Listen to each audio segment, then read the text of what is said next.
I think we'll start. Good morning, everyone. Welcome to our program, Improving Clinical Outcomes and Patient Satisfaction in Ulcerative Colitis. I'm Dr. Aline Charabaty.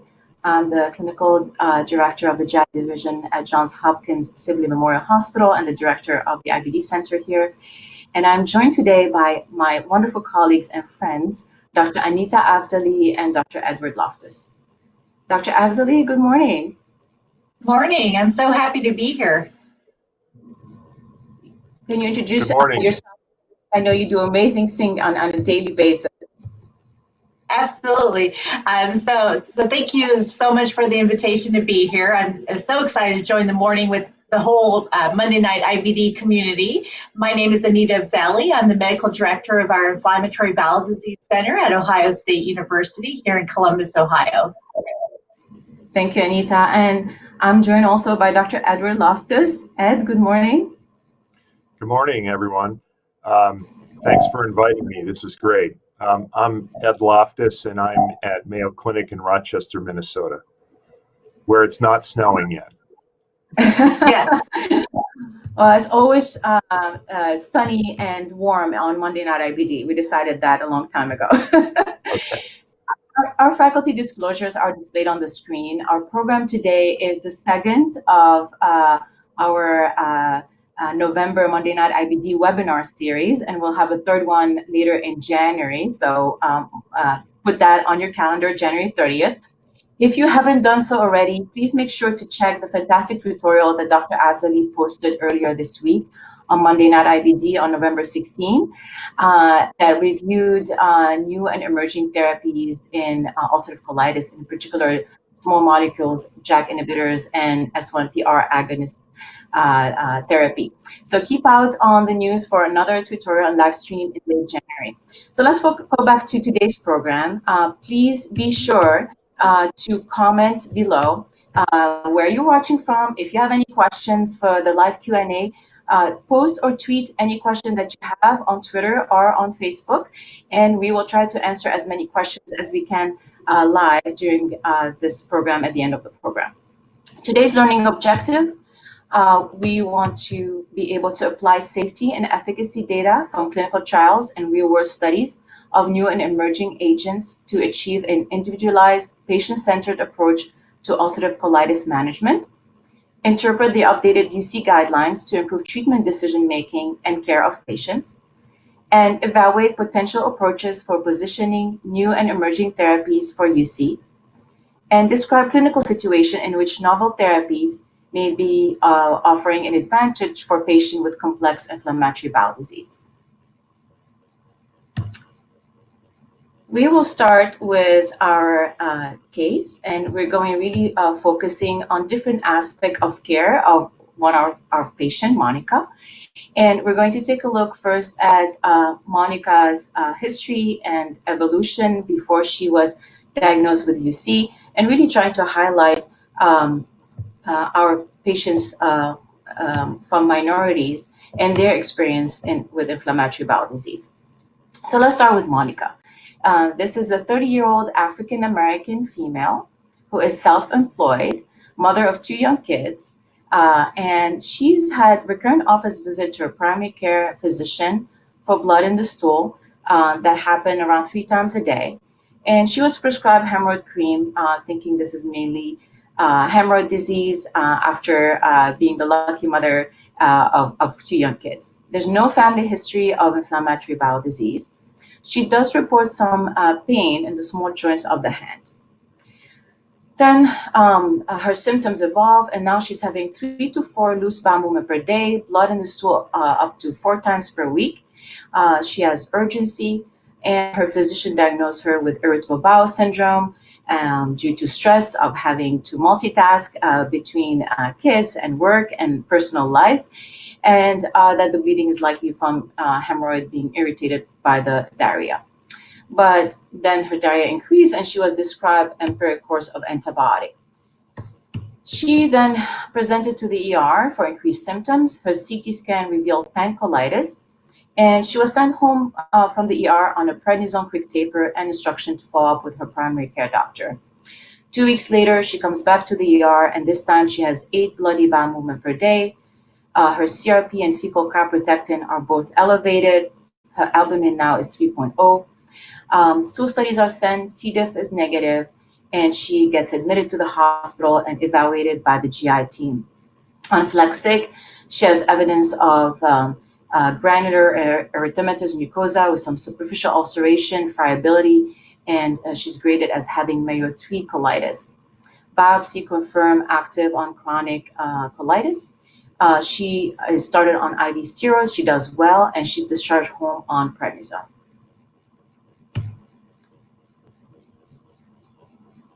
Anita, I'm going to turn to you before we continue. You did a lot of work looking at IBD in minorities, and I would love to hear your thoughts about this case. Does this mirror a little bit what you have seen in looking at IBD in minority in terms of timely diagnosis, timely therapies, natural courses? I would love to hear your thoughts before we continue. Absolutely. Thank you, Aline. And I think you share a case that is very consistent, unfortunately, with exactly where we're headed towards, which is this patient diagnosed with inflammatory bowel disease. And unfortunately, we see this delay in a diagnosis. I think in the past, we erroneously have attributed inflammatory bowel disease as a disease that primarily impacts Caucasians or whites. And we're learning that certainly this impacts, it's a global disease, and it's going to impact all races, all ethnicities. And that delay in care, the delay in making the diagnosis, initiating the workup, despite the fact that she presented with some of those red flags, so to speak, this is consistent with the literature that there's a delay in diagnosis, a delay in access of care. These are disparities we must address. Absolutely, I agree. I'm presenting this case based on a group of patients that I have seen in my practice where, despite multiple symptoms screaming out, this is inflammatory bowel disease, the diagnosis was missed. I think a lot of it has to do with that conception that inflammatory bowel disease is a disease of Caucasians.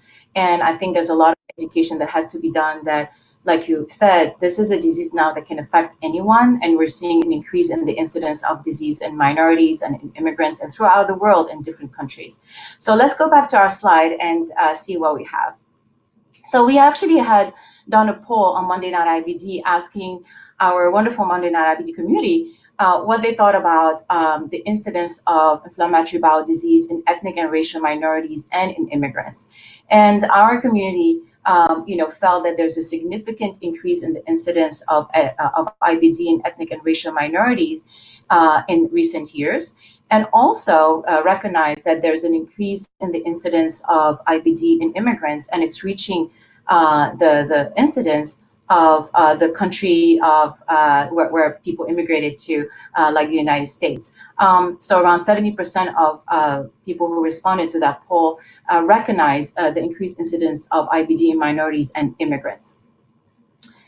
So let's go back to what we know, and a lot of work has been done by colleagues like Dr. Afzali and Dr. Axelrod, looking at the demographics change in IBD in the world and in this country. So like we mentioned before, the incidence of IBD is increasing in the entire world, and in the westernized world, in newly industrialized countries, and in developing countries. Here in the US, we see an increase in the incidence of IBD across ethnicities, but that increase is even more prominent in non-white patients compared to white patients. There's an increase of 135% in non-white patients over the last 40 years compared to 39% in white patients. So even though the number of cases that are diagnosed every year are still more frequent in white versus non-white, that increase in incidence we're seeing more in minorities. And again, we're seeing also that our first generation immigrants from countries with low incidence of IBD is increasing to a percent of the incidence of IBD in the US. The other fact to know is that by 2050, which is not too long ago, so after COVID, and when we move forward with our lives, it is estimated that more than half of the US population will be made of minorities. So it's absolutely crucial and important to assess at this point IBD in our minority population, and to see if there's any potential difference in disease characteristic, natural history, treatment response, and to really look at how we can improve access to care in our patients. The research so far focused on the fact that there's a difference in healthcare utilization in minorities, highlighting many barriers to care and accessing high quality care for our minority patient with IBD. So let's look first at the IBD phenotype in minorities. And overall, the data show that there's not much difference in terms of disease location, behavior, presence of perianal disease for Crohn's patient, and presence of extraintestinal manifestation. One of the things that's often highlighted is there's a lack of family history in non-Hispanic whites, and maybe more pancolitis you see in patients of Hispanic and Asian descent. So if overall the disease seem to be behaving and looking the same, does it mean that our patients of racial and ethnic minorities with IBD getting the same care? And the short answer is no. Let's look first at the rate of hospitalization in our patient with IBD, and there's a definitely higher ratio of hospitalization compared to the prevalence of IBD in non-Hispanic Black. 7% of patients get hospitalized. And again, if we think that the disease activity severity is the same in non-Hispanic Blacks, then this highlights the fact that a lot of the care is done in an acute setting, in ER, in the hospital, and maybe a delay in care, delay in therapy, appropriate therapy, is getting patients to such a severe state that they need to be admitted. Let's look at the, let's go back to the slide, please, the prior slide. And let's look at the steroid use. And again, if you look at Blacks and Hispanic, compared to whites, Blacks and Hispanic have a higher prevalence of using steroid. There's a more risk of using steroid in Black and Hispanic compared to white. And if you look at the Medicaid insurance, which is kind of an indirect measure of socioeconomic status, you see that having Medicaid insurance really puts you at higher risk of being a steroid user. So let's go to the next slide. So putting all this together, there seems to be absolutely a disparity in accessing care and the type of care that's being delivered in our patient with IBD from minorities. And this leads to disparity in IBD outcome. The fact that there's increased hospitalization, use of urgent care, a difference in medical management with more steroid use, and decrease, and other studies have shown there's a decrease in accessing mental health care. All this leads to increase in IBD-related death and increase in IBD-related disability, and added cost to our healthcare system due to delayed diagnosis and complicated disease at the time of diagnosis. So what are the barriers to optimal IBD care in minority? There are certain barriers associated to patient, others to our healthcare system, and others due to us as clinicians. So in terms of patient-associated barriers to care, there's definitely disparity in health literacy. This is a new disease for minorities, so it's hard for patients from a minority group to recognize this disease, to know someone who has the disease, to have heard about this disease and the symptom of the disease, and seek care. In immigrants, there could be a language barrier. There are also many cultural or religious beliefs that make it embarrassing or culturally not acceptable to talk about bowels and diarrhea and symptoms. And there also might be certain stigma associated in certain culture of having a chronic GI illness that prevent patients from seeking care or telling others about their disease and follow appropriate care for this disease. Acceptance of exam. Again, many cultures have difficulty accepting physical exam, rectal exam, colonoscopy from a physician or physician from opposite gender.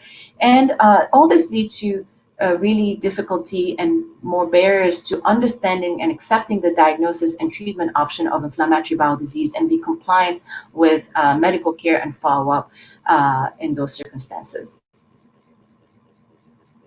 Next, the healthcare system. The socioeconomic status, unfortunately, in the United States, we have up to 1/3 of African American and Hispanic who are living in poverty versus 10% of whites, which again is associated with limited or lack of health insurance, inability to afford copayment and deductible, transportation issue, concern about missing work if you're living from paycheck to the other, missing work to go see the physician or get a colonoscopy or have you follow up can be a big burden.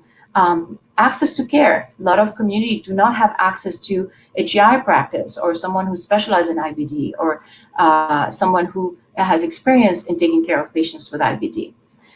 Accessing medical therapies, we all know how expensive and challenging this can be, and maintaining therapy could be very difficult in patients of low socioeconomic status.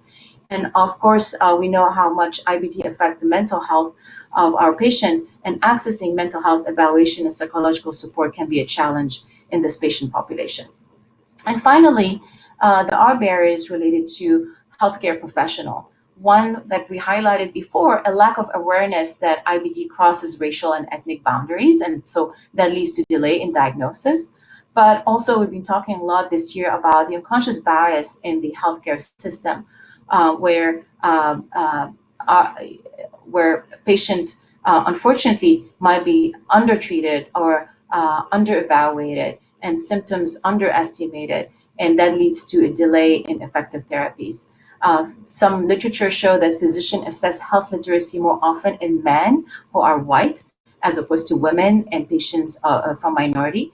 And all this leads to a delay in initiating appropriate treatment, follow-up, and appropriate care in our patients with IBD. So let's go back to our patient. And just as a summary, IBD in minorities is increasing. There's an increased prevalence. There are many barriers to optimal care in minority. It's important to understand these barriers to care and assess disparity in health access and utilization to find solution and improve patient education, physician and clinician education, and hopefully lead to healthcare system change that can improve access to care to our patients from minorities. All right, let's go back to our patient, and then I'll hand it off to Anita. So Anita, just to summarize, this is a 30-year-old African-American woman. She's self-employed. She is a mother of 2 young kids. She is a professional. She's now diagnosed with moderate to severe UC that require hospitalization. Fortunately, she responded to steroid, and she was able to be discharged. Her extraintestinal manifestation includes small joint pain in the hands. Where do we go from here? She responded to steroid, and now she's here to discuss therapies. How can we personalize care for Monica? What are our goals of care for Monica or a patient like Monica with moderate to severe UC, anywhere from clinical, biological, and histological remission? Can you walk us through this, Anita? Absolutely. So this is a nice case presentation for us to, first of all, take a step back and really be able to differentiate the difference between disease activity versus disease severity. And so when we talk about disease activity, it's really that cross-sectional. You're really looking at that patient right there in clinic, in the endoscopy suite, or they're filling out their clinical instrument or questionnaire, Harvey-Bradshaw, or the Simple Colitis Activity Index, in this case for the ulcerative colitis.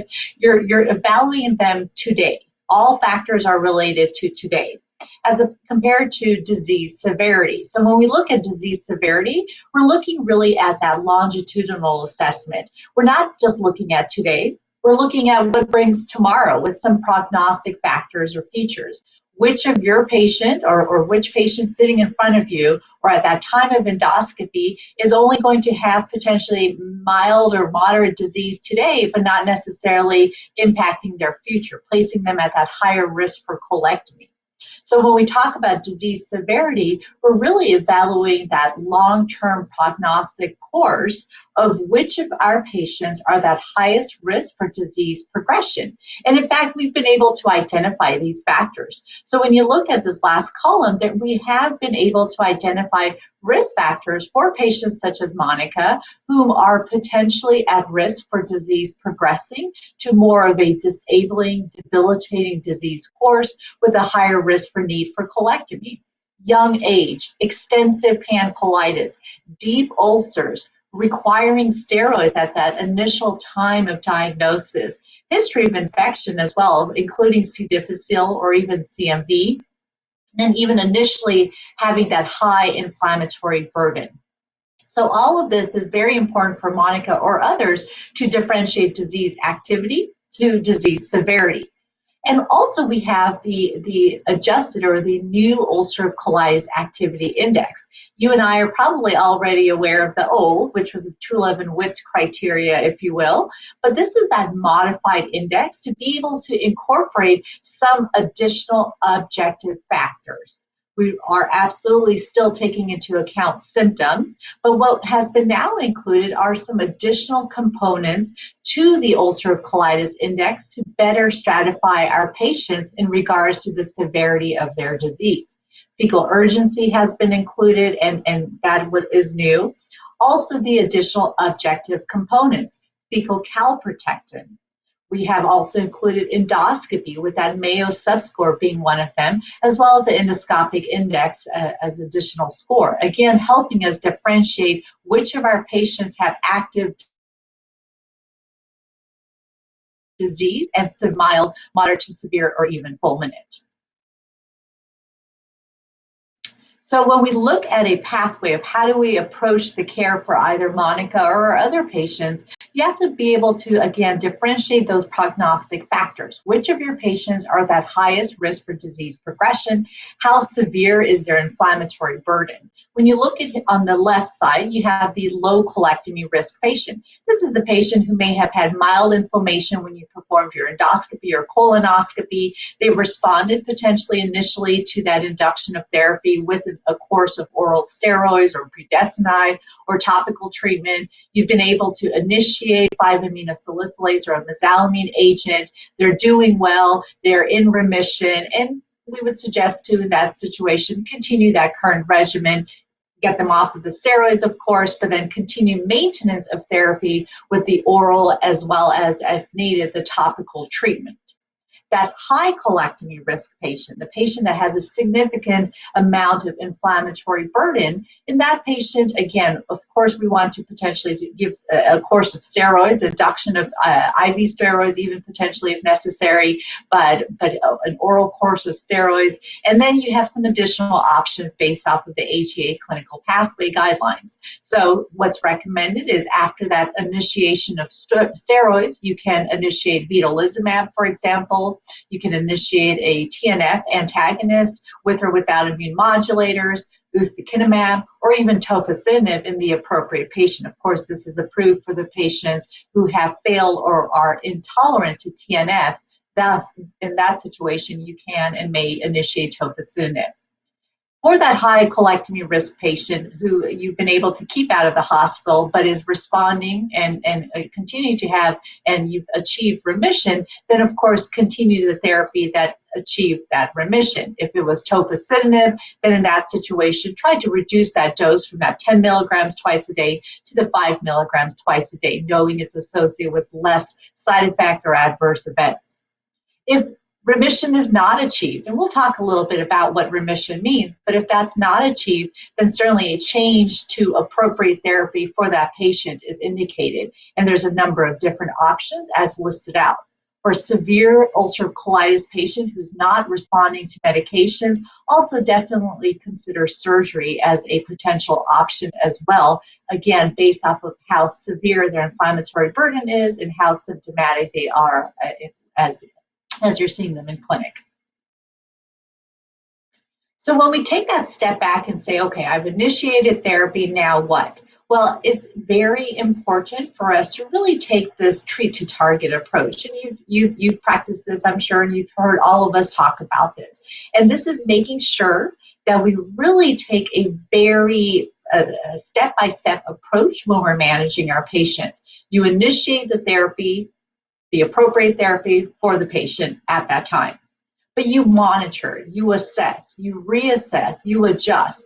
And this is all extremely important to make sure you're frequently and appropriately monitoring your patients to ensure that your targets are achieved. And we'll talk a little bit about what these targets should be.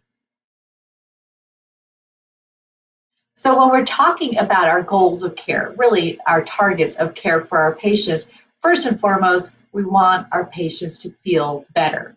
The patient-reported outcomes is significant, it's important, it's valuable, and we must take that into consideration. That's what we define as clinical remission, taking into consideration the symptoms, the improvement in the in the fecal urgency, in the diarrhea, in the bleeding, in the rectal pain, all of that. Those are symptoms, and we of course want our patients to feel better on whichever treatment approach or strategy we've initiated. Next, and taking into account the ulcerative colitis activity index, we want a normalization of our biomarkers. This includes the C-reactive protein, this includes fecal calprotectin. You certainly want a biomarker or some of these lab values to normalize to suggest that you're in the right direction. Endoscopic healing. This is an important goal of care or target of care. And we want a normal or even a near normal mucosal appearance. And so we want to go from that Mayo 2 or 3 down to even a 0 if we can. That normalization of the vascular pattern, the absence of the friability and ulcerations that you previously had seen at the time of your colonoscopy. Histologic healing, that's definitely a new target, a new goal for us in ulcerative colitis specifically. And by histologic healing, we mean an absence of the intraepithelial neutrophils to be less than 5% if possible. That's what we're aiming for. But we have more to learn in regards to the role of histology. I will highlight that statement right now, especially when we're talking about the goals of care. So when we talk about mucosal healing, of course, we're taking in that endoscopy, the colonoscopy component, as well as the histologic if able. Overall, our goals are tailored to be able to reduce that debilitating natural course of this disease. And so we want to reduce the exposure of steroids. We want to reduce the risk for hospitalizations, for needing surgery, and certainly for reducing that risk of disability for our patients. Monica is a professional, she's working, and she can't afford to be in the hospital frequently or receive several courses of steroids alone. So we have work to do.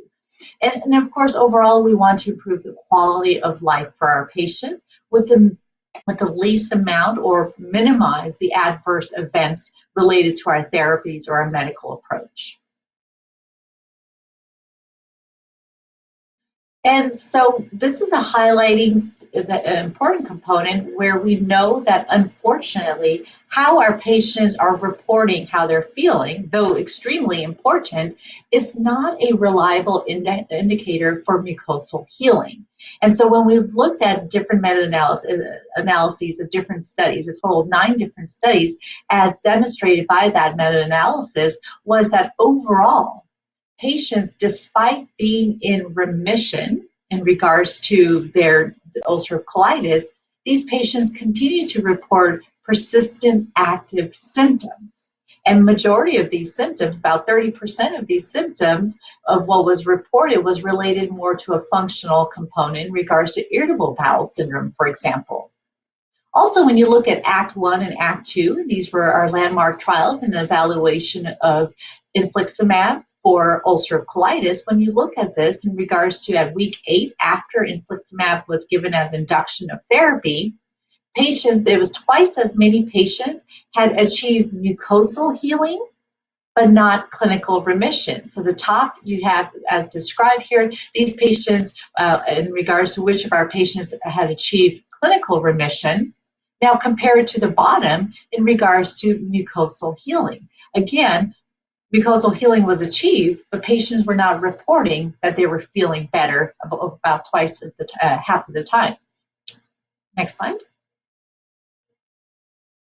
So then when we look at what about histology, and again, I really want to emphasize the fact that we're learning more and more in regards to the role of histology in regards to it being a target, especially if you've achieved endoscopic healing.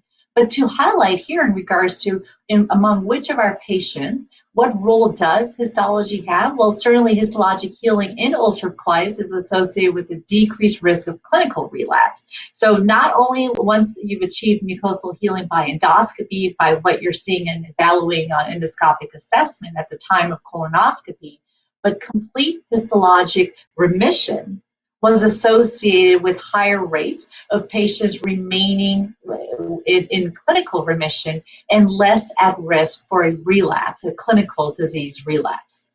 Next slide.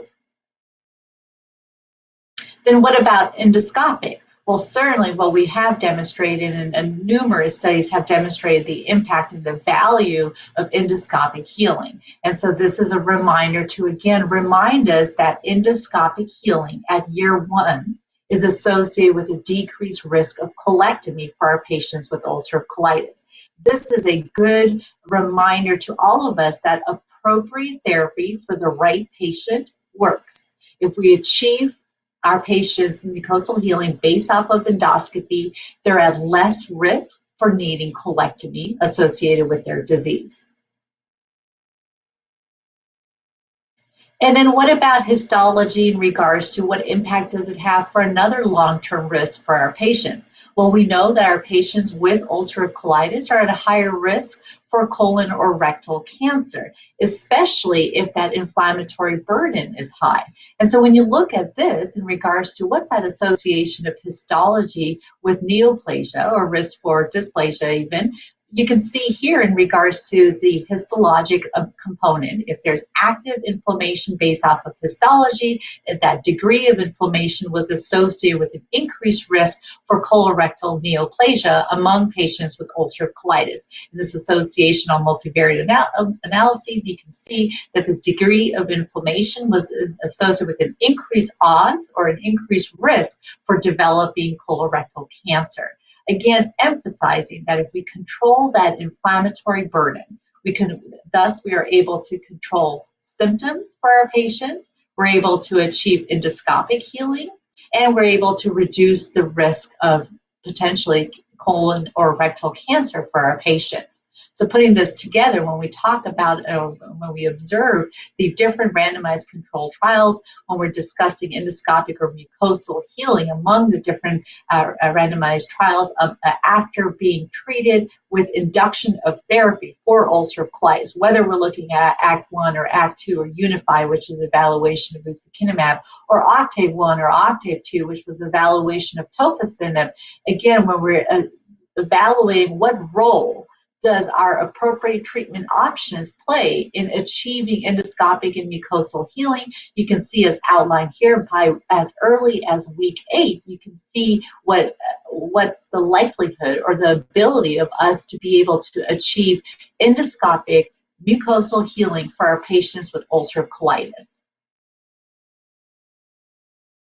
And then when we talk about, again, longer term, so not just the induction of therapy, so early response week 8, but longer term maintenance. How long will our patients continue to do on that appropriate treatment for their disease? And so longer term, when we're looking at week 44, week 52, end of the year, again, Act 1, Unify, Octave Sustain, as well as Varsity with the evaluation of either vedolizumab or adalimumab, a head-to-head study. Again, you're looking at the longer term, what is the ability of appropriate treatment for the patient in maintaining endoscopic and mucosal healing. Again, you can see in regards to the durability of our therapies for our patients, they're able to overall about 40% of the time maintain our patients on doing well, feeling well, and endoscopic and mucosal healing. And then what about the biomarkers? And so I definitely want to highlight and emphasize the importance of finally having some biomarkers available as a non-invasive option for our patients. It's rough. It's rough having to have multiple colonoscopies. We get it, and it's not fair for our patients. It certainly adds an increased amount of burden of the disease, the cost of the disease, etc. So having a non-invasive biomarker is valuable, and fecal calprotectin is one of them. It's not perfect, but certainly helpful. And so fecal calprotectin is a good measure of assessment of mucosal healing. And when we look at the left side, whether we're discussing healthy mucosa versus inflamed mucosa, again, fecal calprotectin, higher levels associated with active inflammation. Now, certainly, I don't want any of us to stick with one level and only look at that one level. You should trend the fecal calprotectin for your patient. So don't just take it as a solitary one-time test. Trend it, monitor it to see whether or not your patient is responding to whatever treatment or management approach you've elected and you guys have shared in that decision making to proceed with for their disease. But when we look at the right side in regards to what value does it have in regards to determining whether or not our patient is maintained in achieving that mucosal healing, again, you can see that fecal calprotectin certainly does and is able to predict long-term mucosal healing or active inflammation. So overall, that was what I was going to share, and certainly, as you can see here, in regards to the different validated objective endpoints, we certainly want to achieve the biochemical remission, we want to achieve the endoscopic remission, and putting those together, that deep remission, clinical, mucosal, endoscopic, and even histologic. Certainly, we could add that here when we're discussing mucosal healing. That's the deepest remission, if you will. Again, important to be able to frequently and appropriately reevaluate, reassess subjective, objective, report of symptoms, objective data, the biomarkers, the endoscopic evaluation. But again, Aline, I want to highlight here where it's important for us to not let histologic remission. We can't let perfect be the enemy of good. And I think sometimes good enough, that endoscopic remission is just fine. Well, I can say your review of our goals of care was more than good enough, Anita. It was excellent. Thank you so much for really going over how our goals of care for patients with UC have evolved, how only relying on symptoms is not a good criteria, and how our goal is to achieve endoscopic healing, whether it's Mayo score of 0 or 1, again, all within reason. And why we should achieve that. It's really to decrease the risk of complications, whether it's surgery, colorectal neoplasia in our patient with ulcerative colitis. So thank you for this wonderful review.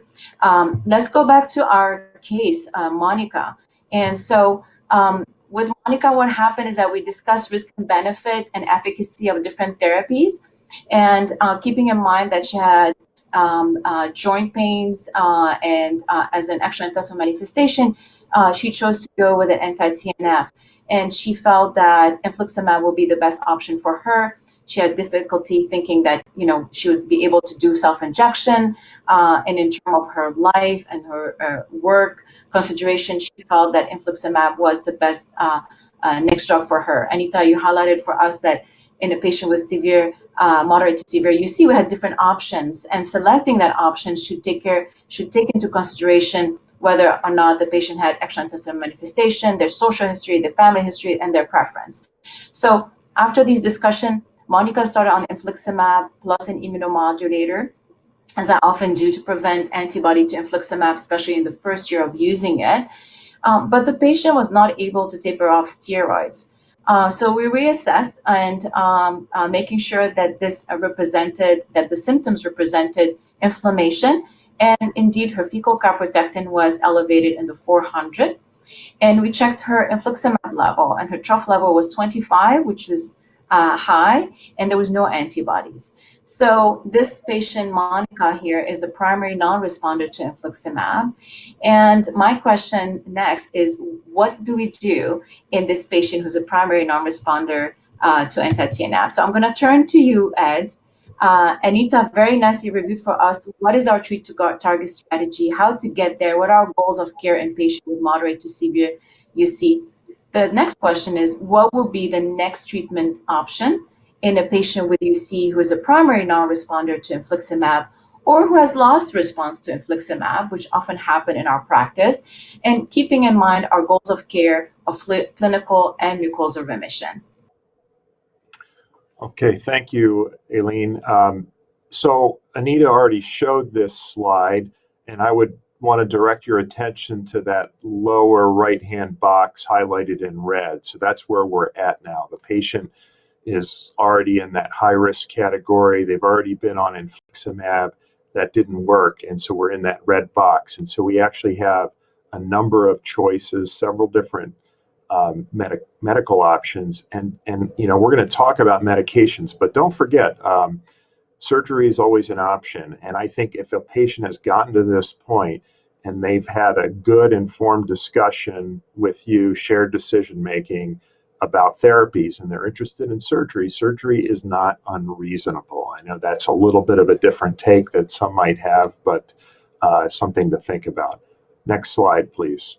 So let's talk about some of these individual options. We look at vedolizumab, go back to the Gemini 1 trial in moderate to severe UC, and recall that that was a mix of patients who were both bio-naive and bio-exposed. And when you look at the results for response at week 6 and remission at week 52, it was effective compared to placebo. Perhaps the overall numbers maybe aren't as high as in the bio-naive population, but you can see there's good separation between the placebo-treated patients. So this would be considered an effective therapy. Next slide, please. Here's the unified trial looking at both the induction and the maintenance data. Clinical response achieved at week 8 in both the bio-naive and bio-failure patients, and similar effects seen at remission at week 44. Perhaps, I think one of the interesting attributes of ustekinumab, and we certainly had a sense of this in the Crohn's trials, is that it tends to work fairly effectively in anti-TNF exposed patients, as seen here when you compare the two categories. Next slide. Here's tofacitinib. Here's the Octave trials. Here we're looking at the induction data, and you can see that both trials showed clinical response and then clinical remission in both groups. And you can see that there was an effect in the anti-TNF experienced patients, perhaps not as robust as the anti-TNF naive, but nevertheless more effective than placebo. And so all of these are reasonable options in anti-TNF exposed patient. Okay, so if we go back to the technical review of moderate to severe UC that was sort of attached to the recent practice guidelines from the AGA, there are some nice network meta-analyses, and one of the conclusions was in patients who have been previously exposed to infliximab, especially those with primary non-response, the recommendation was for ustekinumab or tofacitinib rather than vedo or adalimumab. And let's go over that. So next slide, please. And one of the reasons was a network meta-analysis that was performed as part of the technical review. And the top part here is looking at agents in patients who had failed adalimumab, and you can see that there was a trend in favor of vedolizumab in these patients, but that wasn't statistically significant, whereas for tofacitinib and ustekinumab, there were robust advantages over adalimumab in terms of efficacy. And then versus vedolizumab, again, you can see that both for tofacitinib and ustekinumab, there were robust differences. And these are not head-to-head. This is in patients this is basically using network meta-analyses where you're linking placebo groups together. So you always have to take this with a grain of salt. You also notice that the confidence intervals around these point estimates are really, really wide. But there is a suggestion that as a second-line advanced therapy, you might want to be thinking about these other two. Okay, next slide. So we have this situation where you're trying to position therapies, and it's difficult sometimes. I think we have to look at disease extent, the severity, the phenotype. We have to look at what they've been on in the past and whether or not it had worked, whether they were a primary non-responder or maybe they had secondary loss of response after many months or years on a particular agent.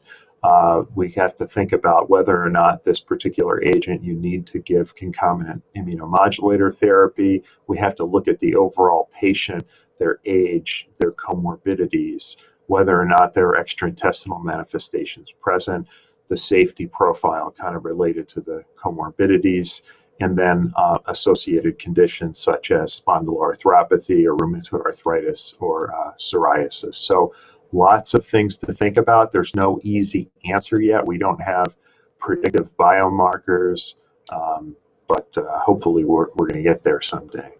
So I think at this point we're going to take a little bit of a break before going into the next section.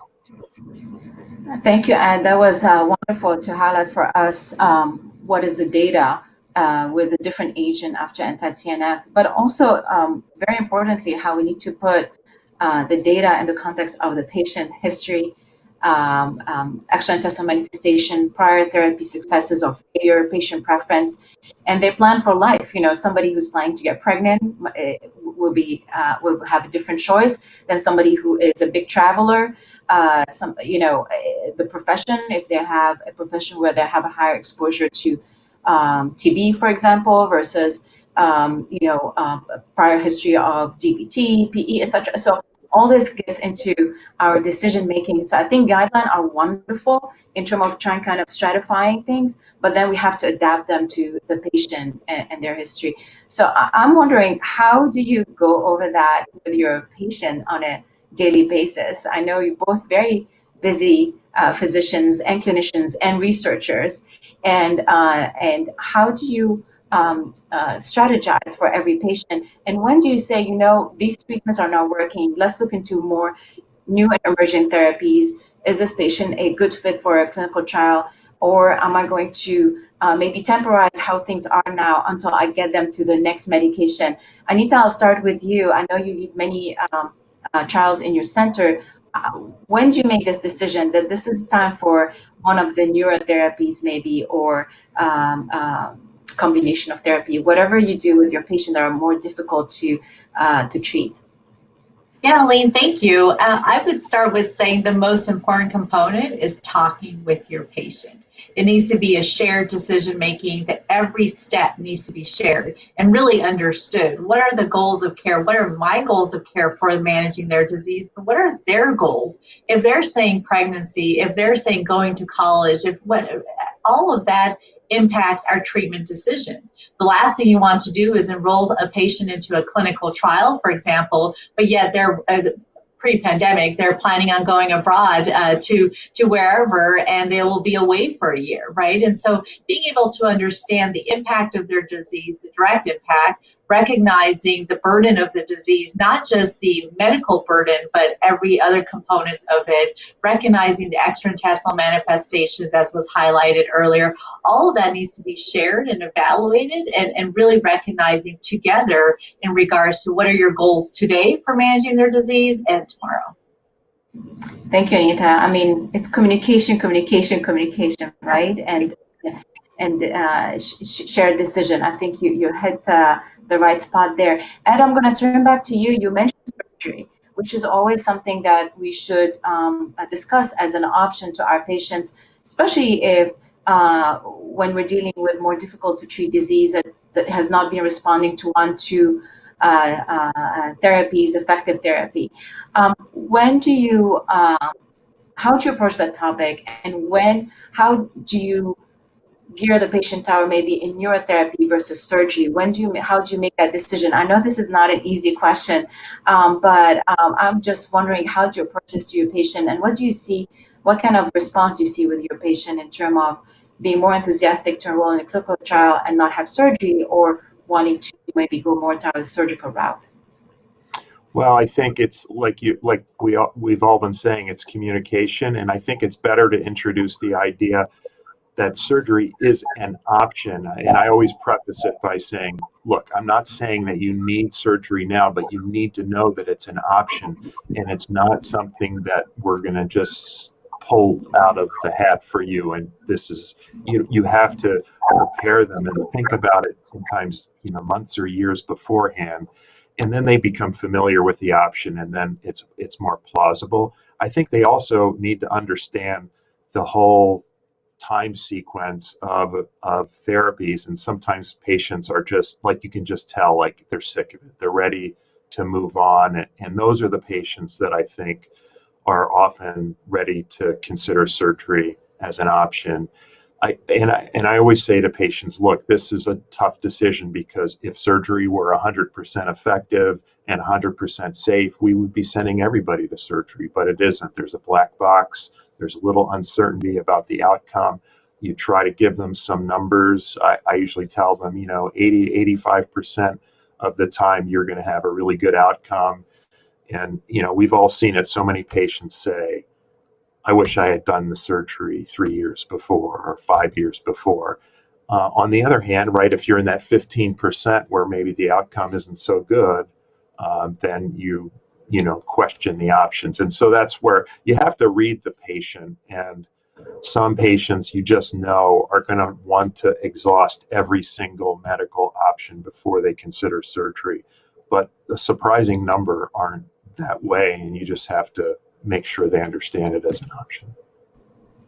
I absolutely agree. I think for some patients, it's a process. So introducing surgery early on and having them meet with a surgeon and think about it is important. The sicker the patient, the more likely that they would be like, I'm done and I want to move on with my life.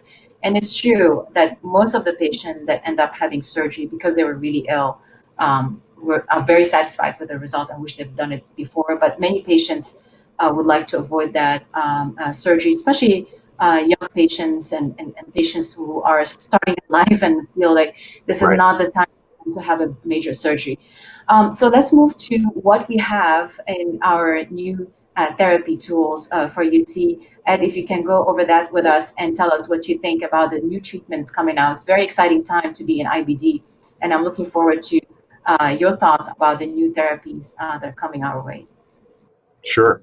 So we're going to focus on phase 3 development. Recall that when a new drug comes out, it has to go through several phases. Phase 1, the drug is tried in a very small group of patients, primarily to make sure you don't grow like a second head or something like that. So it's a safety issue. Phase 2 is often a dose finding and safety issue, but phase 3 is where you think the drug has some efficacy, and now you're trying to get FDA approval for the drug. And so it's crazy. Look at all these options. Let's just focus on these 4 classes of drug. We've got the anti-IL-23s. So these are drugs that are kind of related to ustekinumab. Recall that ustekinumab is an anti-IL-12 and anti-IL-23. These are pure IL-23s. In psoriasis, these drugs actually work better than ustekinumab and may be safer than ustekinumab. So whether or not those benefits translate into the same for ulcerative colitis is yet unknown. Of these 3 drugs, mirikizumab, we actually have phase 2 results in, and the other drugs we have less data, but all 3 of these drugs are in phase 3 development. For the anti-integrins, we've got please go back a slide. For the anti-integrins, we've got etrolizumab, which is an anti-beta-7 integrin, and then we've got antamelimab, and I can never pronounce that, and that's an anti-MAdCAM, or it's a type of adhesion molecule. So we've got those options, and then for the JAK inhibitors, we've got 2 selective JAK1 inhibitors being developed. The thought that maybe you can push the dose higher for efficacy without compromising safety. And then we've got TD1473, which is a gut-restricted JAK inhibitor, so more active in the gut with less systemic side effects. And then the S1P modulators, and we'll talk a little bit about those. Next slide. So at UEGW, there has been quite a lot of new data, and we'll talk about some of those. As I mentioned earlier, all these IL-23 agents are in phase 3 trials right now. So over the next 2 to 3 years, we'll start seeing the results of those. Next slide. And then etrolizumab at UEGW this year, we actually had several different trials come out, and it was a mixed picture for etrolizumab. It was studied in anti-TNF naive patients, and there were 2 induction trials, and one was positive and one was negative. And then in the Hickory trial, this was in anti-TNF experienced patients. I'll show you a couple slides in a second that showed that the induction was positive, but the maintenance was negative.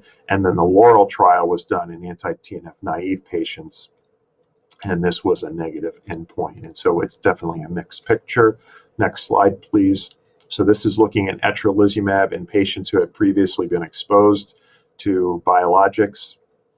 And this was looking at the primary endpoint, which was clinical remission. And you can see that at week 14, there were significantly more patients in the etrolizumab group who had achieved clinical remission compared to placebo-treated patients. And this was a statistically significant result. So this looks pretty good.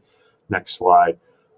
However, at the maintenance endpoint at week 66, it was not met, the primary endpoint. And so not sure what happened here. One speculation is maybe there was a significant carryover effect from the induction study, but it's not clear. Nevertheless, right now, not sure what the status of etrolizumab is in ulcerative colitis. There are some trials going on with etrolizumab in Crohn's disease, and those trials are still ongoing. Next slide, please. How about for the JAK inhibitors? Okay, lots of JAK inhibitors in development. We're going to focus on really filgotinib and to a lesser extent upadacitinib. These are both selective JAK1 inhibitors. This just shows you that the JAKs are molecules that sort of translate or mediate the signal from when a cytokine interacts with a cytokine receptor on the cell surface. The JAK sort of carries that message with the STAT molecule to the cell nucleus, and that actually affects transcription of DNA, RNA, etc. So think of the JAKs as just being a way to mediate the signal into the cell and actually change how it works. Next slide. So upadacitinib, this is actually a fully published paper. This is the phase 2 section of the U-ACHIEVE trial for upadacitinib in moderate to severe UC. And this was a dose-finding trial, so there were multiple doses being studied. And you can see that there was certainly a trend for clinical remission at the higher doses of upadacitinib using the adapted Mayo score. The adapted Mayo score means you take out the physician global assessment. And then for endoscopic improvement, which was a Mayo score of 0 or 1, you can see that all of the doses of upadacitinib seem to have a significant benefit. Next slide. So again, we're going to see more and more about upadacitinib in ulcerative colitis in the future in phase 3 trials. So also at UEGW, a late-breaking abstract was the selection study, which was looking at filgotinib for induction and maintenance of UC. And we're showing both endpoints here. Week 10 was the induction. There were 2 different induction studies. One cohort was biologic naive and the other one was biologic experienced. And you can see that the higher dose, the 200 milligram dose of filgotinib, was significantly better in both cohorts than placebo. The lower dose, the 100 milligrams, didn't meet the endpoint. And at the induction endpoint, the primary endpoint and the secondary endpoints were met. And then in the maintenance study, both doses were more effective than placebo in achieving remission. And so this is very promising, and I think we're going to hear more about filgotinib in the future. There are a few issues that still need to be addressed. It's not yet approved for any indication in the US, although I believe in Europe, filgotinib is now approved for rheumatoid arthritis. Next slide. And this was looking at the 6-month steroid-free clinical remission. So you could argue that this is a more robust endpoint than just clinical remission alone. And you can see that both doses were effective, certainly a pretty robust difference there for the 200 milligram dose. Next slide. Adverse events, another nice attribute of this drug. I would direct your attention down to serious infections, and you can see that there was no difference with placebo. This is for the induction. Zoster, there are only a few events of zoster here, low percentage. And then there was one pulmonary embolism and no DVTs. And then the next slide, please. This is looking at the maintenance data, the adverse events. And again, I would go down to serious infections, and you can see not really a signal for zoster. This is really the key difference between tofacitinib. If you recall, in tofacitinib in the maintenance, about 6% of patients at the higher dose of tofacitinib got zoster. And here we're seeing, less than 1%. So it seems to have different safety attributes than tofacitinib. There were 2 incidences of DVT, but those were in placebo-treated patients. And so there doesn't appear to be any significant DVT or PE signal in this with this drug. Okay, next slide. And then let's talk about the sphingosine 1-phosphate receptor modulator. So this is this sphingosine 1 pathway mediates the migration of lymphocytes from the lymph node to the periphery. And so the idea is that if you can block that, it's kind of like vedolizumab in that sense, but just through a different mechanism, but you're sort of modulating lymphocyte trafficking. Next slide, please.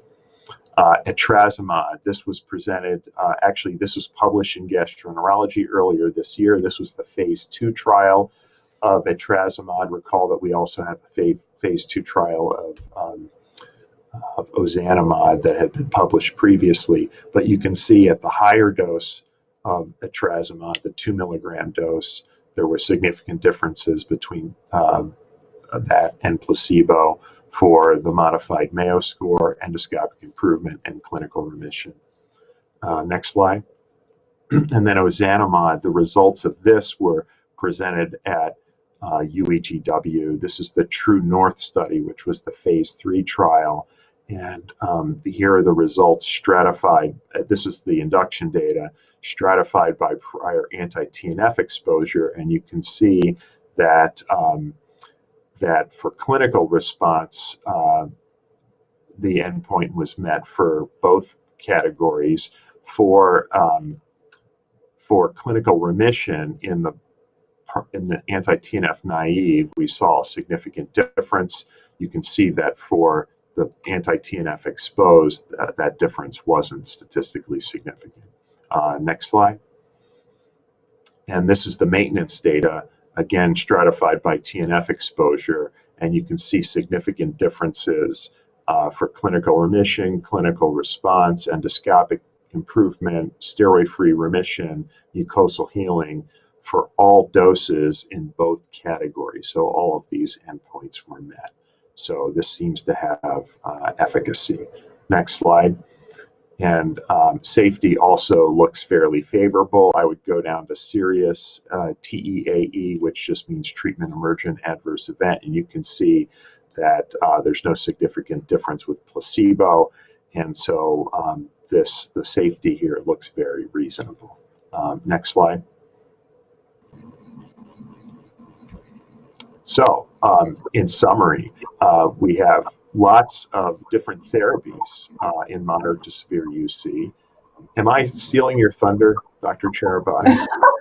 You can steal it. I was going to comment that you did such a fantastic job highlighting the new therapies and the exciting time we're living in, where we're having new therapies and new mechanisms of action and oral therapies for our patient. But also, I wanted to commend you that while you're following this webinar and leading a big part of it, you were able to multitask and tweet at the same time. So, go ahead. No, yeah. So I think we showed data for bio-naive patients for anti-TNF, vedolizumab, ustekinumab, and for the infliximab exposed patients. There's certainly a suggestion that ustekinumab or tofacitinib might be good options as induction therapy. And in the pipeline, there are just a ton of agents, the IL-23 antagonists, the anti-integrins, the JAK inhibitors, the S1P receptor modulators, all in phase 3 development, which is very, very promising. And so the challenge is going to be for us to figure out how to position all of these agents. And we're sort of feeling our way and looking at, like we talked about, shared decision making, talking to patients about the different attributes of the drugs, looking at comorbidities, looking at extraintestinal manifestations. And hopefully by getting patients into remission, this will translate into better long-term outcomes. Thank you, Ed. We're running a little bit, more than the time that we have, but I want to thank you both for this amazing presentation, and I want to share with you a few comments that got into our Twitter feed. One is really appreciating that you're spending the morning on a weekend with us. People really appreciate that, that we're able to provide high quality education in the COVID time where face-to-face meeting and interaction has been very limited. So we're getting a lot of comments on that. And Anita, one of your fantastic colleagues at Ohio State University, Dr. Syed Hussein, also mentioned that for our patients with IBD from racial and ethnic minorities, he said, we're quick to blame disease biology for health disparities. But we found similar disparity in surgical care with a decrease in laparoscopic surgery in minorities patients. And I know you're going to be presenting this data soon. So again, emphasizing the fact that we need to do a better job educating our clinician community how to recognize IBD in our minority patient. 2 is our goal of care for our patients with moderate to severe UC should include endoscopic and probably mucosal healing, although the data is still evolving. But again, making sure that we are achieving the best remission we can on endoscopy for our patient to prevent a complication. You both did an amazing job reviewing the data that we have on current therapy and the data that we have and how effective they are achieving mucosal healing and how effective they are achieving remission in patients who have failed prior anti-TNF. And Ed, thank you for the wrap up. And Anita, thank you for the tutorial on Monday, really highlighting the emerging therapies. So exciting time for us. And I think, like you said, Ed, the next step is really to be able to personalize our care to patient and identify which therapy is the best therapy as a first line and the second line for our patient, and when to say it's time to stop and now it's time to call our friendly colorectal surgeon. So I really want to thank you both for spending the morning with us and providing such amazing education for our IBD and GI community. It's been really a pleasure. So thank you. Thanks for having me.